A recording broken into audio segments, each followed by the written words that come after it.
Salut tout le monde, j'espère que vous allez tous très bien. Écoutez, c'est difficile. Pour moi, c'est difficile d'analyser un match face au dernier du championnat. Qu'est-ce que tu veux dire? T'as pas respecté Lorient, tu t'es fait battre. Aujourd'hui, t'as pas sous-estimé Metz. T'as gagné face au dernier, face à une équipe vraiment faible. Et encore, à un moment donné, il va falloir quand même prendre des choses parce que quand je regarde, on gagne 3-0, ok, on prend les 3 points, c'est déjà très bien parce que Lille a gagné, Lyon a gagné, tu vois ce que je veux dire? T'as pas de retard à prendre. Mais quand tu vois que Nîmes a tiré 17 fois aujourd'hui au but, 17 fois, 6 tirs cadrés, et que le PSG a tiré 14 fois au parc, je me dis que, bah écoute, j'ai pas envie d'analyser un match contre le dernier parce que tu te dis peut-être que les joueurs se sont aussi relâchés, tout ce que tu veux. J'attends Marseille déjà, j'attends un sursaut d'orgueil. Et pour en parler de Marseille, je voulais passer un petit coup de gueule quand même. Oui, je vais passer un petit coup de gueule. Certains vont me dire peut-être, ouais, non, mais t'es trop sur ça, ça y est, nanana. Mais je vais le dire le fond de ma pensée. J'ai appris que dimanche, contre l'OM, on va jouer en rose. Alors le maillot rose, j'ai toujours dit, il faut respecter les gens qui vont accepter ce maillot. Ils ont fait 4 maillots. Les 2 premiers, ils ont respecté nos couleurs. Donc les dirigeants, il n'y a pas de problème. Le 4e est là pour le marketing. Ok, pas de problème. Mais le match contre l'OM, c'est quand même le match de la fierté de base. Tu vois, fier de nos couleurs. Tu vois ce que je veux dire ou pas? Joue contre l'OM, en fait, avec nos couleurs, en fait. Je sais pas, moi, c'est un truc dans ma tête que j'ai du mal à m'y faire qu'on va jouer en rose contre l'OM. Alors, je sais bien qu'au niveau marketing, forcément, l'OM, eh ben, il va avoir du monde devant la télé, etc. C'est bien pour le marketing, pour le maillot rose, pour faire vendre. Mais là, tu vois, le marketing, il prend au-dessus de la fierté. Et ça voilà, ça m'énerve. J'ai rien contre le maillot rose, j'ai rien contre le marketing, mais contre l'OM, tu vois, ça me bloque. Je suis désolé, je suis comme ça, je suis de l'ancienne génération et j'ai un peu de mal avec ça. Encore une fois, j'ai rien contre le maillot rose.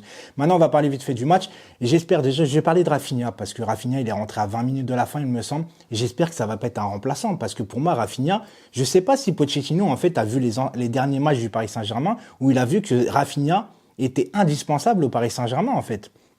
Donc je sais pas, mais on parle de la même chose depuis très longtemps. Aujourd'hui, Di Maria, on l'a vu en jambes. Mais pourquoi Di Maria il est en jambes? Bah parce qu'il n'y a pas Neymar sur le terrain. Tu vois ce que je veux dire? Di Maria fait un complexe, alors que c'est un bon joueur. Mais si Di Maria fait un complexe, c'est qu'il est faible mentalement.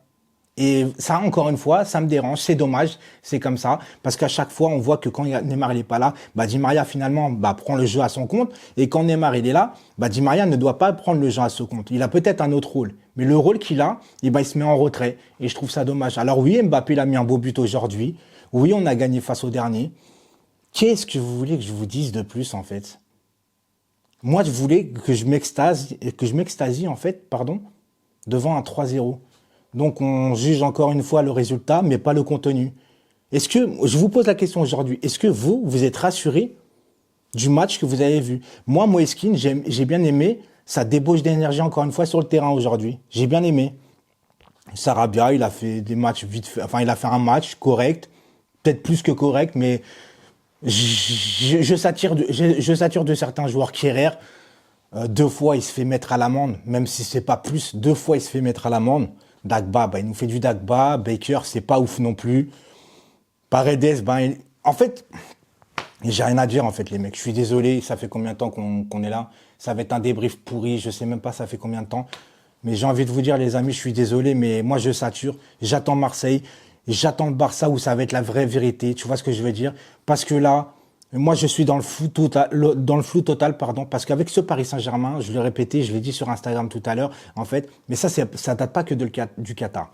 Ce PSG-là, il est capable de perdre contre Lorient, ou même de perdre, il aurait pu perdre ce soir face à Nîmes, mais on est capable de battre dans 2 semaines le Barça. Pourquoi? Parce qu'avec ce Paris Saint-Germain-là, t'es pas serein, tu sais jamais comment le PSG va commencer un match, tu sais jamais rien, c'est le flou. Un coup ça va être bon, un coup ça va être pas bon, un coup le joueur il va être en forme, des fois il va pas être en forme, des fois les joueurs ils vont entamer un match sereinement, des fois ils vont passer complètement à côté.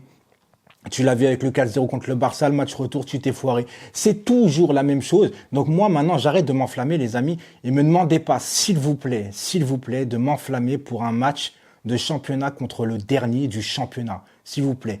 Les 3 points, c'était tout. C'est le plus important. Mais j'ai plus rien à dire, les amis, parce que pour le moment, ça sature. Je vous donne rendez-vous samedi pour le J-1, le live d'avant-match contre Marseille. Ciao!